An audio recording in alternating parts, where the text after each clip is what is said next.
আপনারা লক্ষ্য করেছেন আজকে আমরা নির্বাচন কমিশনে এসেছি 11টা থেকে আমাদের শিডিউল ছিল।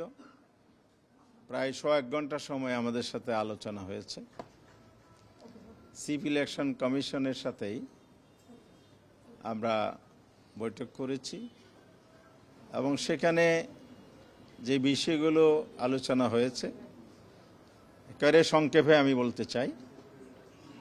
প্রথমত আপনারা জানেন গতকাল আমাদের নিবন্ধন এবং প্রতীক আদালতের আদেশের প্রেক্ষিতে ইলেকশন কমিশন বাস্তবায়ন করে একটি গেজেট প্রকাশিত করেছে। এটার মধ্য দিয়ে আদালতের যে ন্যায় বিচার এবং ইলেকশন কমিশন বাস্তবায়নের মধ্য দিয়ে জাতিকে আশান্বিত করেছে এবং এটাই প্রমাণিত করেছে বিগত দিনে ফ্যাসিস্ট আমলে একেবারে অন্যায়ভাবে পলিটিক্যাল ব্যাড ইন্টেনশন থেকেই জামাতের নিবন্ধন বাতিল করা হয়েছিল। পরবর্তীতে দাঁড়িপাল্লা যে প্রতীক আমাদের দলীয় প্রতীক সেটাও এই নিবন্ধনের সাথে যুক্ত করে আমাদের প্রতীক কেড়ে নেওয়া হয়েছিল। চরম অন্যায় করা হয়েছিল, আমাদের অধিকার লঙ্ঘন করা হয়েছে। গতকালের গেজেট আমাদের সেই অধিকার আদালতের আদেশের মাধ্যমে ফিরে এসেছে এবং দেশে ন্যায় বিচার প্রতিষ্ঠার পথ সুগম হয়েছে এবং বর্তমান সরকার এবং এই ইন্ডিপেন্ডেন্ট ইলেকশন কমিশন এই ক্ষেত্রে আগামী দিনের পথ চলা, গণতন্ত্রের পথে হাঁটা এবং জনগণের যে রক্তের বিনিময়ে গণ অভ্যুত্থান আগস্ট হয়েছিল সেই প্রত্যাশার প্রতিফলন ঘটেছে বলে আমরা মনে করি। আগামী দিনে জামাত ইসলামী তার নির্বাচনের নিবন্ধন নিয়ে, প্রতীক নিয়ে ভোটে অংশগ্রহণ এবং জনগণের পছন্দের প্রার্থী দাঁড়িপাল্লা প্রতীকে ভোট দেওয়ার যে বাধা ছিল এটা উঠে গিয়েছে এবং এটা আরেকটা নতুন দৃষ্টান্ত হয়েছে যে অন্যায়, অবিচার, ধামাচাপা দিয়ে জোরপূর্বক রাষ্ট্রযন্ত্র ব্যবহার করে দীর্ঘদিন চাপিয়ে রাখা যায় না। ইলেকট্রা রেফ্রিজারেটর, খাবার তাজা তো জীবন তাজা। ইলেকট্রা, ফ্রিজের রাজা। পিআর পদ্ধতি নির্বাচনের একটা সুন্দর পদ্ধতি, বিশ্বের বিভিন্ন দেশে আছে এবং সুষ্ঠু নির্বাচনের জন্য এটা একটা সুন্দর পদ্ধতি আমরা মনে করি। ঐক্যমত্য কমিশনেও আমরা এটা উঠিয়েছি, এটা আলোচনা চলমান। আজকে ইলেকশন কমিশনের কাছেও আমরা আনুষ্ঠানিক বৈঠকের মধ্য দিয়ে এটা দাবি উত্থাপন করেছি, এটা এই পদ্ধতিটা যেন বাংলাদেশে চালু করা হয়। এই পদ্ধতি চালু হলে বর্তমান সরকার এবং নির্বাচন কমিশন জাতির কাছে যে প্রতিশ্রুতি দিয়েছে ইতিহাসের সেরা নির্বাচন, সুন্দর নির্বাচন উপহার দেবেন।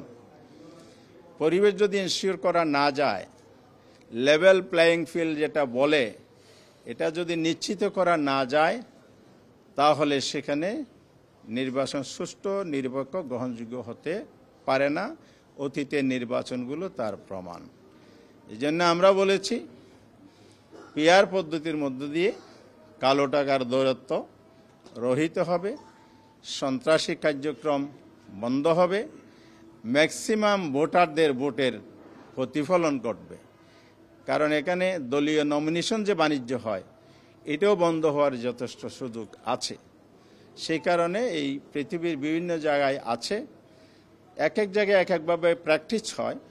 পার্সেন্টেজ, ভোট পার্সেন্টেজ প্রাপ্তির এখানে ভেরিয়েশন আছে। এখানে হাইয়েস্ট 5% আছে, আবার নিচের দিকে 1-2% দিকেও আছে। আমরা 1%-এর ভিত্তিতে প্রাপ্ত ভোটের সাংখ্যিক হারে আসন বন্টন দলগুলোর জন্য সেই পদ্ধতিটিকে গ্রহণ করার জন্য অনুরোধ করেছি। বাংলাদেশের 1,10,00,000 মানুষ, 10 লাখ মানুষ বিদেশে কর্মরত আছে। এই 1,10,00,000 মানুষ কিন্তু তার ভোটাধিকার থেকে বঞ্চিত, তারা ভোট দিতে পারে না। আমরা যাদেরকে রেমিডেন্স যোদ্ধা বলি, তারা দেশের জন্য যে দেশের অর্থনীতির জন্য যে কন্ট্রিবিউশন করে, সামাজিকভাবে যে কন্ট্রিবিউশন করে, বাংলাদেশকে বিদেশে তারা যেভাবে রিপ্রেজেন্ট করে, বাংলাদেশের কালচার তুলে ধরে, ইকোনমিকে সমৃদ্ধ করে, সেই জায়গায় তারা দেশকে দিয়ে যাচ্ছে, কিন্তু তাদের অধিকারটা প্রয়োগ করতে পারছে না। তাদের মনে কষ্ট আছে, দুঃখ আছে। দুঃখ কষ্টের সাথে তার কনস্টিটিউশনাল যে রাইট, ফান্ডামেন্টাল রাইট সে এখানে প্রয়োগ করতে পারছে না। আমরা এই জন্য বলেছি এই কমিশন এবং এই সরকার যেন যথাযথ উদ্যোগ নেয়। এবার ইলেকশন কমিশন ইতিমধ্যে যে 3টা পদ্ধতি নিয়েছে, আমরা বলেছি আমাদের পক্ষ থেকে পোস্টাল ভোটার, অনলাইন ভোটার পদ্ধতি যেগুলো আছে, এগুলোই আপনারা ভোট গ্রহণের জন্য পদ্ধতি হিসেবে নিতে পারেন, যাতে করে আমাদের প্রবাসীরা তাদের ভোটাধিকার প্রয়োগ করতে পারে। লোকাল গভর্নমেন্ট ইলেকশনটা আমরা বারবার দাবি করেছি, তত্ত্বাবধায়ক সরকার, কেয়ারটেকার সরকার, অন্তর্বর্তীকালীন সরকার, যেই ফর্মেই সরকার থাকুক না কেন, নির্বাচনের আগে একটি সরকার আছে এবং থাকবে। সেই লাইনে কিন্তু ঐক্যমত্য কমিশন কাজ করছে এবং সব দল কিন্তু এ ব্যাপারে একমত হয়েছে। অর্থাৎ একটা অন্তর্বর্তীকালীন সরকার যে হবে, এবার কারো দ্বিমত নাই। সেই সরকারটার অধীনে যদি লোকাল গভর্নমেন্ট ইলেকশন হয়, তাহলে এটা অনেক বেশি ফেয়ার এবং গ্রহণযোগ্য হবে এবং সেখানে জনগণের সঠিক প্রতিনিধিত্বটা আসবে।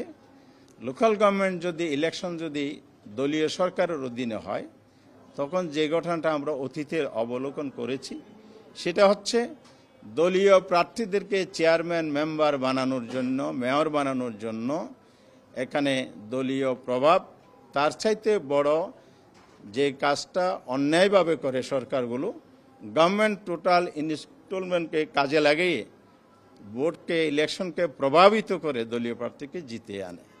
ফলে এখানে জনমতের প্রতিফলন হয় না, পছন্দের প্রার্থী নির্বাচিত হয় না।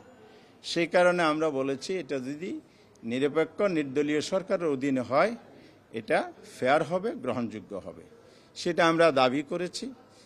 আর ন্যাশনাল ইলেকশন সামনে হবে, ন্যাশনাল ইলেকশনের আগে আমাদের দাবি লোকাল গভর্নমেন্ট ইলেকশন করা। এটা এবারের জন্য, ভবিষ্যতের জন্য অন্তর্বর্তীকালীন সরকার বা যেই ফর্মে নিরপেক্ষ নির্দলীয় সরকার আসবে তার অধীনে করা। পাশাপাশি আপনার ন্যাশনাল ইলেকশনের পরিবেশটা যাতে এনশিওর হয়, এখানে লেভেল প্লেইং ফিল্ড যেটা আমাদের রাজনীতিতে প্রচলিত বহুল আলোচিত ভাষা, সেটা শুধু ভাষা হিসেবে নয়, বক্তব্য হিসেবে নয়, কার্যকরভাবে এটা হয়। ল অনেক আছে, আইন সংশোধনের কাজ এখনো চলমান, সংস্কারও হবে, সব কিছু হবে, কিন্তু এটা কাগজে যেন না হয়, এটা যেন বাস্তব ময়দানে এবং ফিল্ডে হয়। আমার কাগজের সাথে বা যা লিখিত থাকবে সেটা মাঠের সাথে মিল থাকে। জনগণের প্রত্যাশা এটাই। এই জন্য জনগণ জীবন দিয়েছে, রক্ত দিয়েছে। রক্তাক্ত গণঅভ্যুত্থানের মধ্য দিয়ে নতুন বাংলাদেশের যাত্রা শুরু হয়েছে। আমরা আশা করছি আগামী দিনে জন আকাঙ্ক্ষার প্রতিফলনের জন্য ইলেকশন কমিশন আস্থার সাথে জনগণের সহযোগিতা, স্টেক হোল্ডার, রাজনৈতিক দলের সহযোগিতা এবং তাদের আরও আনুষঙ্গিক যত প্রয়োজন সেগুলোকে এনশিওর করে সামনে আগাবে। আমরা আশা করছি আগামী একটা সুন্দর নির্বাচনের মধ্য দিয়ে এদেশে প্রতিষ্ঠিত হবে।